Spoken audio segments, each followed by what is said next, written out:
Hello there, and welcome to episode 3 of Delightful Dissent. Today I'm with Alan Wick. Hi, Alan. Thank you for joining me. Hi, Matthew. Thank you for inviting me. Great, thank you. And so if you're new to this show, a little bit about what Delightful Dissent is about. I really want to create a space where people could challenge something that was of interest to them and that kind of holds people back, and explore these assumptions and these things that are out there in the world that we don't really think about, but that really, do actually cause problems for people when they don't think about them directly. It's also to give you as an individual an experience of what this assumption challenging work is really like, because for me it's a really important thing for everyone to do. My guests are often people who kind of do this professionally, for whom it's a really big part of their job, kind of helping people get their beliefs really sharp and really effective. But it's important for everyone, and it's really important to be able to do this for yourself. So this show in this episode is really a chance for us to explore what it is and what these assumptions are, but also how it's done and what it feels like to do it. Because really everything's better when everyone can do this and everyone can move things forward in their own way. And Delightful Dissent, the title, is really, this is about dissent. It is about challenging the kind of orthodoxy, the way people think, but it is also about doing so in a positive way, and doing so in a way that brings us to a better way for everyone. It's not about proving I'm right and you're wrong.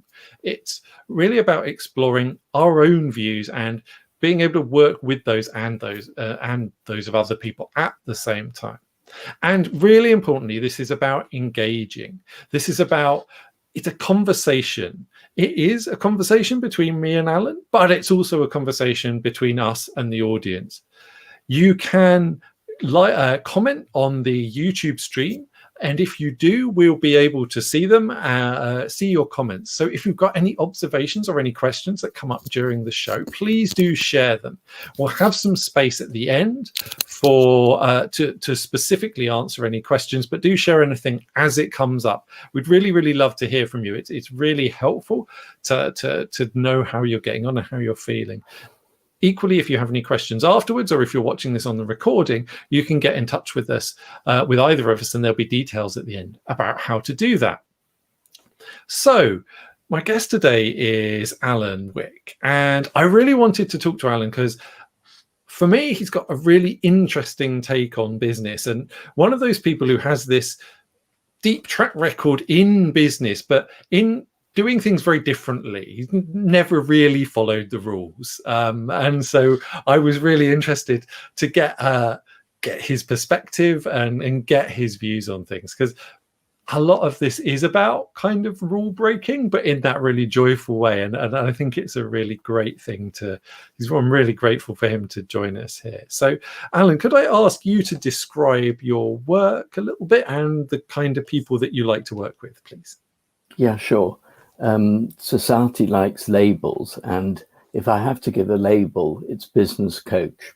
However, the actual work I do covers coaching, consulting, advice, mentoring, facilitation, acting as an eminence grise, a bit like a trusted advisor across the spectrum. And I love working with entrepreneurs who love what they do. Great, thank you. And before we actually get into things, I believe you have a quote that you'd like to share with us that kind of supports what we're going to be talking about a little bit, or sets us up. Yeah, it's from Warren Buffett. And for those who don't know who Warren Buffett is, he's an investor. He's an exceptionally successful, one of the most successful business people in the world. He built a business from scratch called Berkshire Hathaway, which is an investment vehicle, investment business. And over several decades, he's built a business worth billions and billions of pounds, using both his own and other people's money. And in many ways, he's the archetypal, conventional business person. If you see how he looks and dresses, he's in his 70s now. He's in a suit and tie most of the time. However, he supports fully the mission that I'm on. Somebody once asked him, and quite recently, in the last few years, so Warren, what is the secret of your success? Now, he is making big investment decisions in household name businesses, using, in some cases, billions of dollars of his investors' money. And he replied, I personally meet the CEOs of potential investees. I look into their eyes and I try to figure out whether they love the money or they love the business. We invest only when they love the business. Now, this is somebody who's mentioned the word love 3 times in a single answer. And that's what I believe in, love in business. So that fully supports my point of view. Yeah, I think there's something really interesting in there, and using that as not only as a kind of nice to have, but as a prerequisite for such a big investment. And we're talking big investments in many cases in Berkshire Hathaway's case. And the responsibility not only of your own money but other people's, which is again a different thing. So there's something really powerful in that as a strategy as well. It's not just it's not just a nice thing. There's something very hard-headed about that. Oh, incredibly! It's at its core. He wants to see if it's in the DNA of the business. And one of the secrets of his success is long-term investing, is choosing a good business model, doing a huge amount of analysis, making sure that the business, the sector that the business is in is correct in his view for the long term, and then investing for the long term, then becoming a partner to that business, rather than worrying about ups and downs that happen quarter to quarter to quarter. So I think then it's a question of saying, well, okay, if that's a bit of a woo-woo word, love, and it can sound a little bit tree-huggy, then what does it actually break down to? What does it look like in reality? And when you look at it on the ground, it's treating partners, stakeholders, employees, suppliers with empathy, engagement, openness, honesty, and so on. So there are real practical ways to espouse that idea of love in business. I think it's a really interesting, it is a really interesting space, and we look at the assumption which we're talking about today, which is that love has no place in business. I think it's a really it's strange, because on one level I think I've worked in and with a lot of organizations who are absolutely living that assumption, and it's never been an enjoyable experience. And very often, actually, they're the kind of companies that it's very transactional. It's very short term. And then it's interesting, the long-term, short-term thing for me. And that I think is a really telling thing, is that Warren Buffett is investing for the very long term. And also that relating to the business with love and building that into the business has this kind of protective quality. It weathers the downturns and upturns. So if we think about this assumption, that we've chosen to explore today, what is it that really made you want to challenge it? What, for you personally, why is it significant? That made me want to challenge what, Matthew? I didn't quite follow that. Sorry, the assumption that love has no place in business. I think just to test it in a way, that it's a really interesting debate between us, for you to act perhaps as devil's advocate in some ways and look at examples where it may not be needed, and look at what that appears as in business. Because I think the key thing is I'm not making any judgments about businesses that want to work for the short term, that are ultra commercial, ultra competitive, and measure results only by money, only by profit, only by short-term gain. Fine, if that's their choice. I'm talking about what I choose to work with, what the way I like to conduct my business, and the people I want to work with. They're typically people who I'd more generally describe as purpose-led entrepreneurs. They wake up every morning because they love what they do. They've gone into business. Of course they want to make money. Of course the business is there to make money. That's a given. But the bigger why, the bigger purpose is a greater good of some kind. Now, those type of people are people that, for me, I find much more interesting. We have much deeper conversations than purely, and I've had them, and I've worked with clients over the years that have just wanted to increase their margins or their bottom line or their market share. Yes, I can help with all that. And after a number of years working with companies like that, I started to find it boring. And so I think how you feel about it is a very interesting thing, because we on one of related to this assumption feels like this idea that feelings don't really have a place in business either. That it's all about what we know and doing it, and it's all about the execution, and it doesn't really matter how it feels, how we experience it. So when you come up against this assumption, when you come up against someone who's kind of feels like they're making this assumption, boring is an interesting start, because I think for a lot of us, work is quite boring. We think, I know a lot of people who think basically you're paid to be bored, and we'll tell you that's why I have the job, because there are the bits I like, and that's okay, and I do them for free. But the boring bit, I'm kind of paid for the boring bits, for the unpleasant bits. How would you feel about that? Well, I think it's really crucial, particularly during these COVID times, to put this in context. We're having an incredibly luxurious conversation. We are lucky, we're the lucky ones to even be able to think about things like this. There are millions losing their jobs. There are millions starving. There are millions of people around the world who are struggling to get food to eat, to have a roof over their head.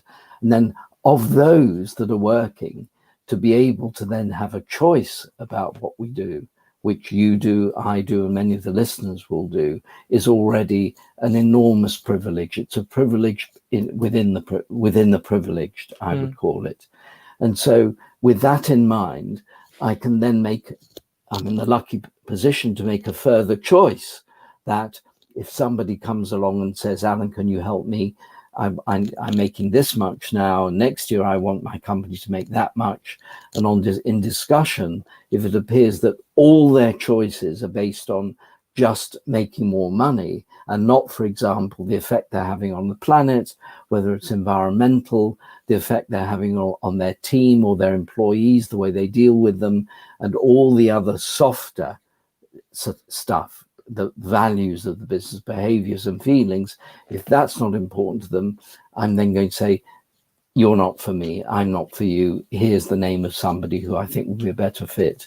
So we're really threading the eye of a needle here, in my opinion, with this discussion. Yeah, I agree, though I think there's something interesting in that. We talk about privilege, and you're right, you're absolutely right, and it does to be reminded of our privilege. But I think as those of us with that privilege, we have an opportunity to make things better for other people as well, and do so. And I think one of the really interesting things about that short-termist way of running an organization is it doesn't really make things better for the planet, for the people who work there, for customers, for anything. It's very zero-sum. It's very much about winning. And for me, there's something really interesting in actually that if we do have that privilege, what do we do with it? What do we do with our ability to, when we find ourselves in this, you're right, very fortunate situation? Well, I don't agree with part of the build up that question, because what if, for example, there's a company that exists that makes wind turbines for wind farms, and the ultimate aim of the wind turbines for wind farms is to save the planet, is to be green, is to contribute towards any actions and activities that slows down global warming and helps the climate emergency, for example. But what if the way they run that business and the culture in that particular business is a cutthroat, blame, fear-based culture? These things don't always go together. And I've come across businesses that are doing the exact opposite, that the output of their what they manufacture or what they provide as a service arguably is not very good for people or very good for the planet. And those companies in some cases are run on extremely equitable, fair, I would go as far as to say loving lines in the way they treat people. So these two things don't always go together. For me, the ideal meeting of those Venn diagrams is when it's both. It's a company that is doing something good and helping people do good in some way, and or helping the world with invention or whatever it is, or the environment, and who are also running their businesses in a way that is ethical and caring for its employees and everybody, so it deals with it. So that to me is the perfect match, but it isn't always the case. I think it's a really interesting point. It feels like there's one way to look at it is you can treat your employees with love and create a loving internal business, but not extend that to your customers. Or you can kind of extend that to your customers without extending that to the people around you and the employees. So you can have the kind of cutthroat, aggressive, but doing good company or organization. I often find many of those organizations aren't in the profit-led sector, put it that way. I've encountered a lot of charities and things like that where they're downright miserable places to work, but they have a very clear purpose. And they do a lot of good in that way, but it isn't sustainable because it burns people out. And I think this is one of the really interesting things. That intersection point is we've got to have our own needs met and the needs of other people for it to be sustainable.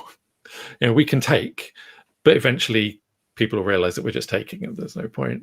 Eventually it will catch up with us. I'm from my perspective, and I think that's an interesting thing. Is for some, maybe we can get away with it if we have a lot of privilege for a lot of our lives, maybe all of our lives.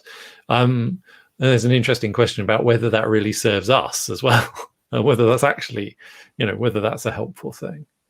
I went into the charity sector for a number of years and naively expected everyone in it and everyone working with charities and non-profits who were doing amazing work and absolutely helping the communities they served, believing that the people who worked in it would be incredibly nice and really caring and very loving and so on. And I worked with an amazing charity called Pilot Light, which is still going strong. And Pilot Light matches senior execs with small charities turning over less than £2 million. And they match the execs who donate their time for free. In fact, it's more than that. The execs pay several £1,000s a year to be what's called a pilot lighter, meaning that they're happy to pay to become involved, and then they donate their time every month to coaching and mentoring small charities that Pilot Light acts as a connector to, who apply, and the charities apply to Pilot Light to be pilot lit. In other words, get free mentoring, free advice, free coaching. And Pilot Light itself is brilliant. It's very well run and has a very good culture. And I came across several charities that are household names that do incredibly good work, and they were by far the most political, what I would call fear-based cultures that I've ever come across. And I'd already by then been running my own businesses for 25 years in very competitive markets, and had met some ultra ambitious people who you'd call cutthroat and so on. this was off the scale, and yet the output of what they were doing was fantastic. So that to me was a very surprising disconnect between those things. It's a very strange space, and I think that idea of the love and business thing it's quite challenging to put yourself in that position when we've got this. We've got on one side businesses that are entirely there for short-term competitive kind of accumulation of money and winning, and then you've got charities, but they're miserable places that do good, but they're miserable places to work. And I think the two, there is something about the two that kind of feels like they're two sides of a similar coin in some way to me. Yeah, it can be, and like all these things, I don't want to generalize. So I equally came across some charities and social enterprises and not-for-profits where it was an amazing culture, and they were, and typically the cultures, in other words, the behaviors, to use a somewhat English, less management speak word, of the people inside those organizations, there was an equivalence of the opposite of fear-based and blame-based culture, is where they tend to be more flatter organizations, more agile, more teal, to use that sort of style. In other words, where they're more self-responsibility, less blame, and they were identical actually in their makeup as competitive businesses out to make more money each year, but the cultures are almost identical. And if you got those people in a room together, they would be having the exact same values of saying how they want to work every day, how they want people to turn up, how they want to treat people, their customers or their clients and suppliers. So that's where the similarity is actually. So I believe there's a great similarity and commonality between organizations, whether it's a one-person band or a huge organization that live along love and purpose-led lines. I think there's more in common with those than all the different types of dysfunction. I think there are many, many ways of having styles and flavors of dysfunction, whereas I found in the main that love-based culture and purpose-led organizations have got much more in common. A great example of that is B Corps, for example. I think B Corps and that whole initiative is fantastic, because they've laid out what does it look like to be an organization that lives by a certain set of rules. That's an example of commonality. Absolutely. I think it's a really interesting one, this association between, like, effectively the business model, I suppose you could call it, and on whether the organization is good. Is that we have this kind of assumption in there somewhere that there isn't any love in profit making. There isn't any almost, it's entirely, a profit-making business has to be kind of taking and transactional, and then and a charity has to be giving and positive. And it's a really interesting one to think. One of the reasons I really wanted to get into this particular topic is this idea of love in business, and particularly doing good through business. Through when I say business, I mean profit-making business. It's a really interesting one, and I think it's, for many people, I think that's quite a challenging idea in and of itself. How does it sit with you? Well, I think that the reason to start a business is to make a profit. The reason why bother having a business if it's not going to make a profit? In fact, it can't survive without making a profit. It's impossible. You've got to have more money coming in than going out, just in a simple way, just to survive. That's it. End of story. So if that's a given, then I then argue that the better a company wants to do, and a brand that comes to mind is Patagonia, which is often quoted, that it is possible to do good and then say, well, hold on a minute, we genuinely want to do good. We genuinely want to be a positive force, but we want to be a bigger positive force than a smaller positive force. How do we get to be a bigger positive force? We have to make more money each year to plow back into the business to grow to the next level and the next level and the next level. So it's not necessarily about enriching the shareholders, but the business is an entity. A business is a thing, a family, an organism. You can call it what you like, all of those words. And in order to survive, it needs to make 1 penny more than 1 penny going out. If it wants to grow like a child growing and needs more food all the time to grow through childhood and into adolescence and through to adulthood. And there are stages of businesses where they need more money, more food, if you like, more resources put into them in order to grow than those that are happy to get to a certain level and then just stay at that level. And if they are in the world to do good and to do things that are positive for the world, then even more the case that they need that. So I think that it can be a virtuous circle, and it can go very nicely together, in my view. Yeah, I think it's a really interesting point. And I think, we think about sustainability in terms of environmental sustainability, but for a business, there's other forms of sustainability, and there's the sustainability of income. And if you have an impact, if you want to have a positive impact, if your business disappears, if your organization disappears, you can't continue to have that impact.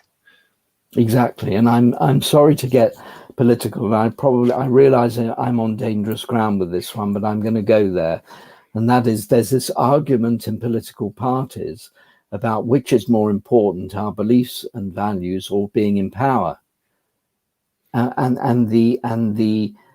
a huge conflict between those often that we see. So I think the best thing is that I don't name any particular political parties and see if I can make the point that those that are saying, but in order to get our values into society and what we believe in our manifesto actually out there and changing people's lives, we need to be in power. But in order to be in power, we have to get voted for.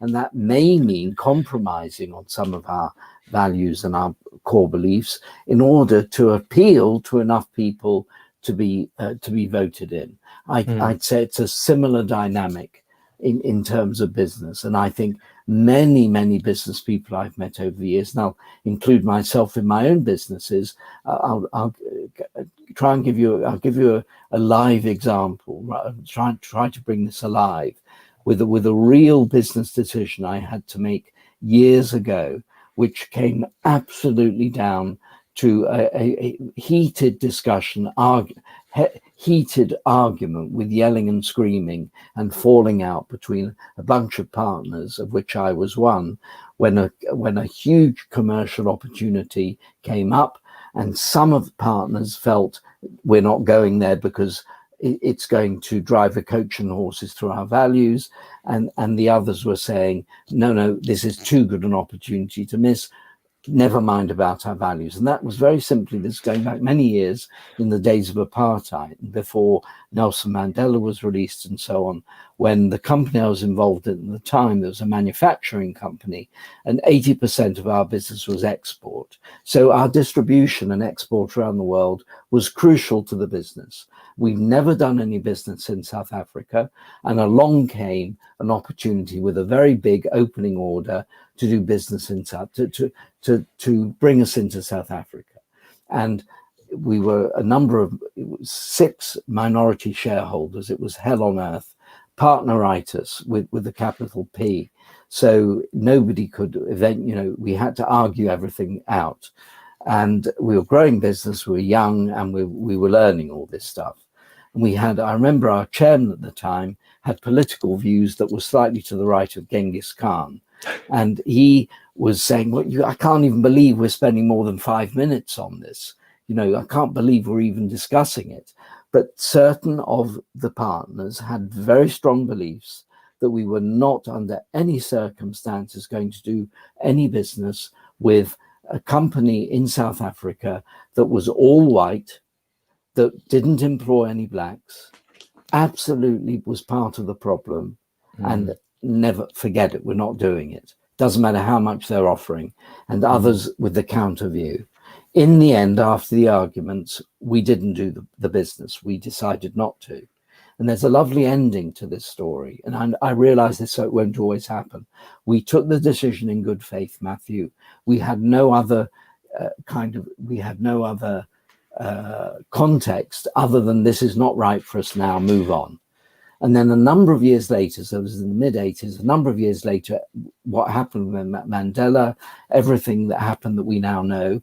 And then we got a call in the early 90s, after that had all happened, from a black-run distribution business that had grown up in the post-Mandela world with the ANC and so on, that said, we were a very well-known brand in our market at that time, in a very specialized market, that said, we knew what you did, what you decided to do a few years ago, and we really admired it. And we want to be the first people to ring you up and import you into South Africa. And we became a roaring success from that. But that wasn't our intention.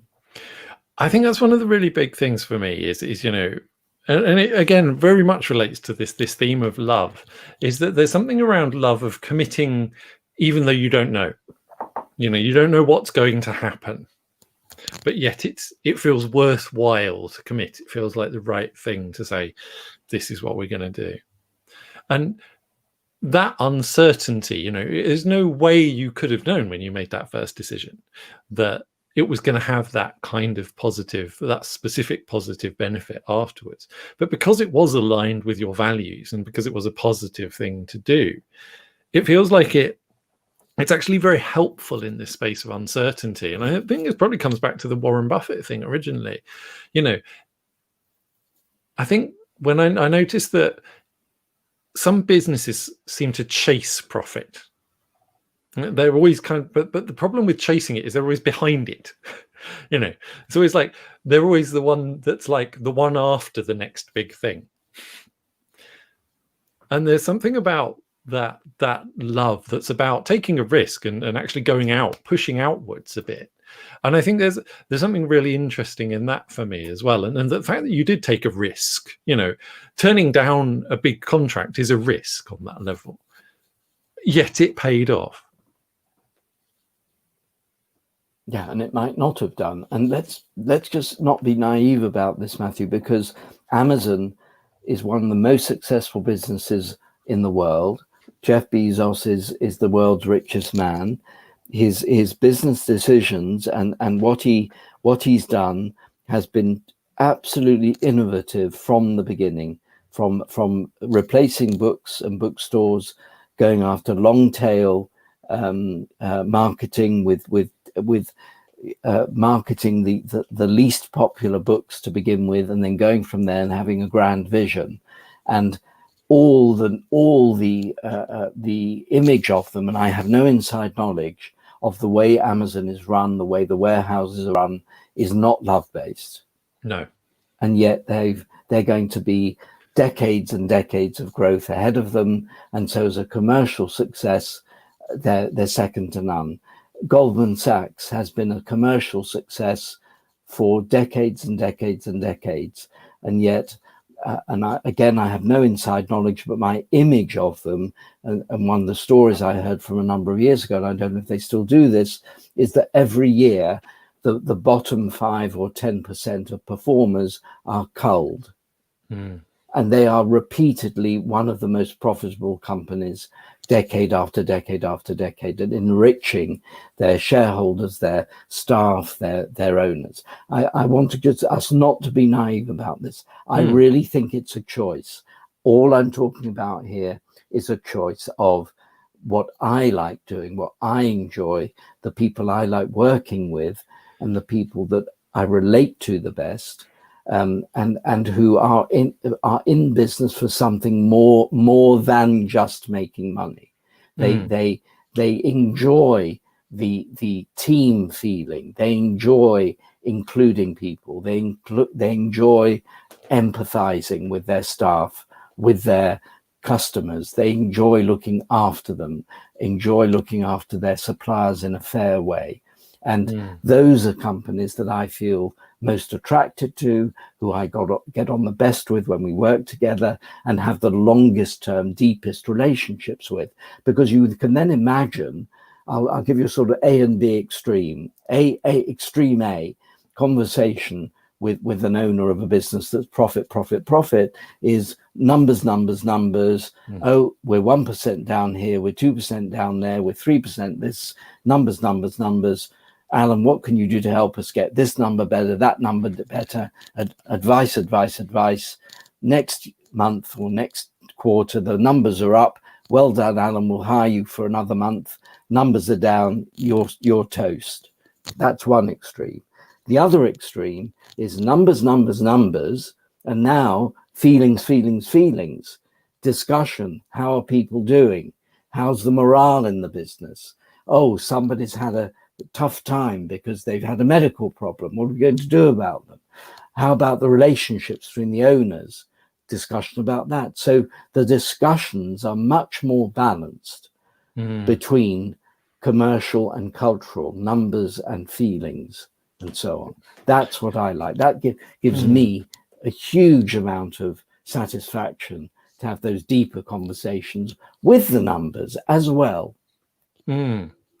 Absolutely. So I think, for me, there's something here about teasing two things apart, because there are some businesses where clearly it's the culture of the organization and it's the culture of business that is hyper competitive and is driven, and it attracts people who enjoy that kind of environment and who are genuinely satisfied by that kind of thing.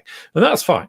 That's not a problem in and of itself. But for me and my experiences, there are quite a few people I speak to who see that as the only way, and the only way to kind of succeed in business. But for me, we're talking about a different way and a very different approach. So for those people who are like, yeah, I'm not happy with it, but it has to be this hyper competitive, entirely profit driven way, and that's the only way. For people who are seeing it that way, what would you say to them? What maybe could they do differently? What could they stop doing? What could they stop worrying about in quite the same way, and then could do something else? I don't want to say anything to them other than have a happy life. I make no judgments about this, Matthew. This is key. It's each to their own. Absolutely. But for people who are unsatisfied in that profit-driven space, in that purely profit-driven space, if they're unsatisfied, I'd say, why are you unsatisfied? And one answer may be because I'm not making enough money, and my colleagues have overtaken me, and Jim, who I went to school with, is now earning twice as much as me, so I'm unhappy. So fine, that's one option. Another option is, well, I'm unsatisfied because this is too shallow. It's not deep enough for me. I realize I have a life without enough meaning in it. And I believe now that chasing after money for money's sake is something I don't want to do anymore. And they are already open to the idea of an alternative way. I can't and wouldn't dream of trying to convince somebody of any other choices, neither side, neither way. A purpose-driven person, you should be more focused on profit, or a profit-driven person, you should be focused more on purpose. The should and the ought is all judgment. Absolutely. No, not for me. I completely agree with the caveat that I think we do have a responsibility. And when I say a responsibility, I mean, we have an ability to respond. We have an ability to respond to certain things in certain ways. And we should be aware of the implications, as aware as we can be, of all of the implications of our actions, and make sure that we are comfortable with them. And if we're comfortable with them, that's great. I'm absolutely, completely. And, I think a lot of people criticize people like Amazon in particular, and for some justifiable reasons, but equally Amazon have driven a level of efficiency that's really, really important, and efficiency is important to impact. So if you are a purpose-driven business, the more efficient you can be, the more you can operationalize that change and that impact. So there's something really important here about the diversity of approaches and the kind of ecosystem, rather than it being like there's a perfect model that everyone should follow. Absolutely. And some of what we're talking about, I think we need to refer back to Darwin, because in some of the language about competitiveness, it's about Darwinianism, if that's the right way to put it, to say it, that survival of the fittest, and the strong eat the weak and out survive the weak, and that kind of thing. And even the idea of competitiveness, if we go to the softest end of the scale and go to the most purpose-led, love-led type of businesses, those owners don't even believe in competitiveness and competitors. They believe, and I'm one of them, by the way, that we live we can be abundant, we can pay things forward, that there is enough to go round for everybody. And for me to win doesn't necessarily mean someone else has to lose. Absolutely. So I really, wherever anyone is on that spectrum, wherever they feel comfortable, of course there's a market, of course there's a certain amount of money, but it depends what you're trying to do. With every development, there's going to be a cycle, I think, a cycle of life, which is like a cycle of a human being, of birth, and then childhood and adolescence and maturity, and then old age and dying, like an S-curve. Products have that S-curve. I think people, countries, British Empire being a great example, companies, etc., ideas, whether it's the horse has gone out and out, as I said earlier, the car, Amazon replacing. I mean, the retail environment and bricks and mortar has been decimated by Amazon and other online offers. That's the end of an era. And it's horrible to watch when we have to live through that death of things. And it is a dying of things and people's careers, the steel industry, whatever it is. It's horrible to watch. And then the question becomes, well, so what should societies do about it? What do governments do about it? And where are they on the spectrum of Darwinianism versus a caring society and so on? And so I think that companies and businesses fit into the most exciting part of our work and the work of people I believe are listening, is that we are by definition entrepreneurial, or by definition forging our own paths. And it's on the basis of entrepreneurialism, and I'm going to include Einstein in this as an entrepreneur. So I'm casting that widely, are actually the future of the world. It's never the reasonable people, it's always the unreasonable people that give us these fantastic new ideas because they're thinking in an innovative, creative way, and acting in a pirate way. In a rebel way and so on. I think that's where the excitement lies. But then to do that, you've got to have a high propensity for risk. It's no good getting into that, swimming in that pool if you don't like risk. It's never going to work. I think there's something really interesting for me in that we've been speaking for nearly 45 minutes now, so I do want to open up to anyone watching. If you've got any questions or anything, please do share anything specific in the comments, and we'll get to them in a minute. But yeah, for me, there's something very interesting in this.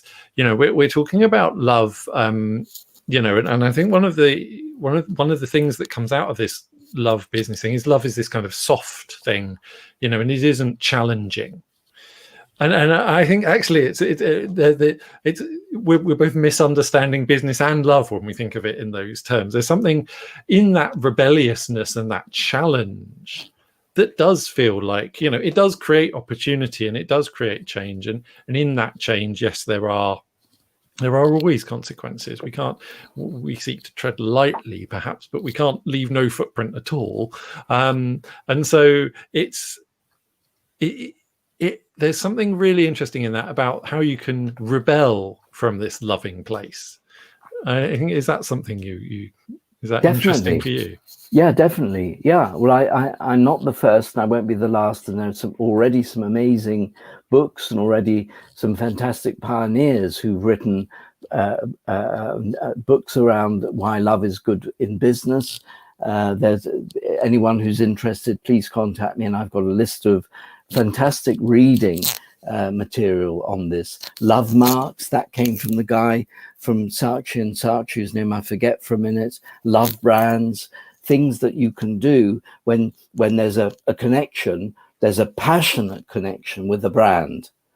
Okay, where a company, a brand, and by dint of a brand, Alan Wick is a brand, Matthew Bellringer is a brand, everything is, there's a brand in it somewhere. So it doesn't have to be L'Oreal or something like that.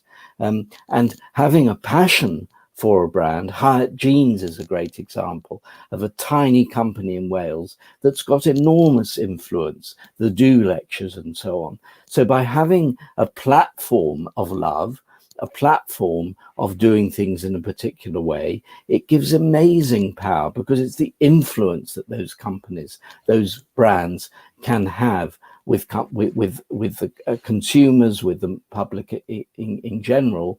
I'll go right back to Richard Branson originally. Now, whatever you think of him in the last few years, and particularly the British thing of loving the underdog and then you know, shooting the success, but I'm old enough to remember when he first came into the scene with Virgin Records, started Virgin Atlantic, and then was competing with British Airways. And it was always this fun-loving, risk-taking guy, and so on. And that's a typical sort of entrepreneur that we think of when he was in his younger days.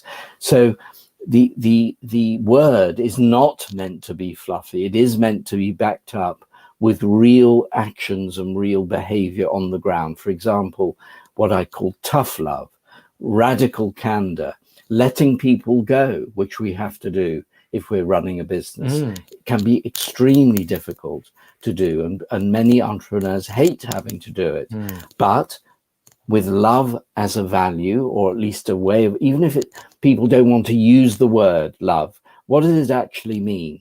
Abiding by legal requirements, maybe not only abiding by them, but going beyond them and treating people in a particularly good way, sitting down with them face to face, not doing things remotely, taking responsibility for a decision instead of blaming somebody else if they're at fault, going through proper grievance procedures, going through proper discussions and so on.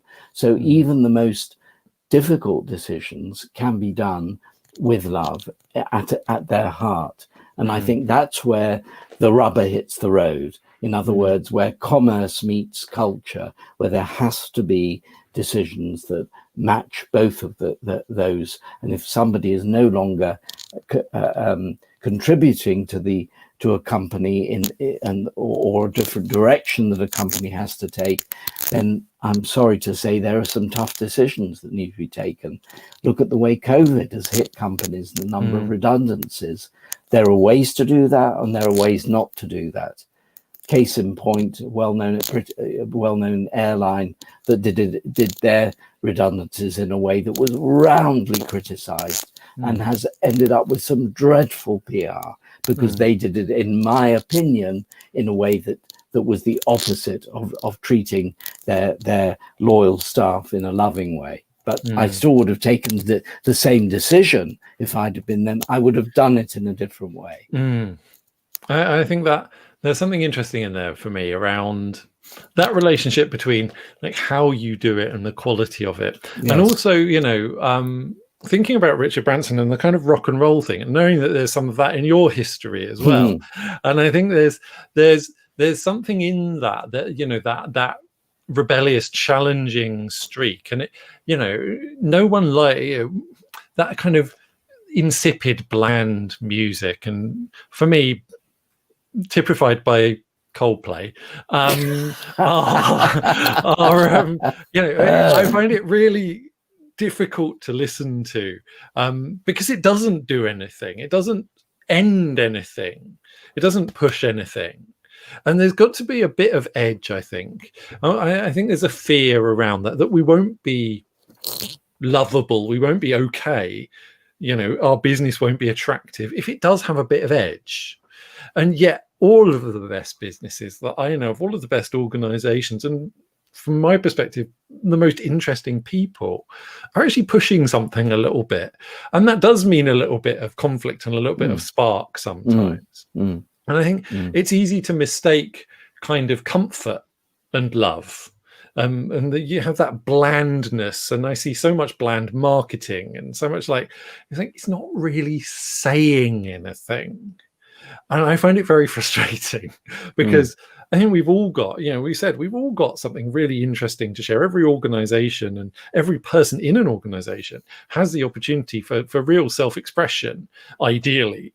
And that means pushing things forward a bit in whatever domain they really care about. And when we miss out on that opportunity, we miss out on something really important collectively. Yeah, and I feel that it's taking a bit of a risk, given my age, baby boomer and so on, in my 60s, of talking about love in business. To me, that is a bit rebellious. And that there'll be a lot of people I've worked with over the years, they're going to think, what the hell's he on about? I can't believe he's talking about that. However, that's what I believe in. And so taking a stand is what you're saying. Now, I have no idea when Coldplay write their music, how much is in their mind that is about, I'm genuinely writing stuff that I love, and whether people like it or not, I don't know. I do know that with, again, showing my age, that with Stock Aitken Waterman type people who write songs, they were thinking, right, what can we write that will sell, and so on. So again, in music, there's a whole spectrum. When punk came out in the 70s, again, old enough to remember, and as you know, I was involved with the Jam for a number of years as their live sound engineer, and they didn't give a damn whether people were going to buy their records or not. They did what they wanted to, and they stood for something. So I think in every field, every human field, Matthew, there's going to be, I just thought, came to mind athletics with the high jump. There was the Fosbury flop, the sort of going backwards, right? And then everyone was doing it. So there's always pioneers, aren't there? There are pioneers in particular areas, and then there are people that follow. And being a pioneer, you watch out for the arrows in your back, is the famous saying. So each to their own. No, I think that's great. So if someone who is, whilst I agree with each to their own, I think, there is a pressure to conform. There is a pressure to meet expectations and to be normal. And I don't think it serves either the people who are actually normal or the people who aren't and have been learned to suppress it a little bit to get on. And I think that's a big thing in business. It's actually something we're going to be investigating in subsequent episodes as well. But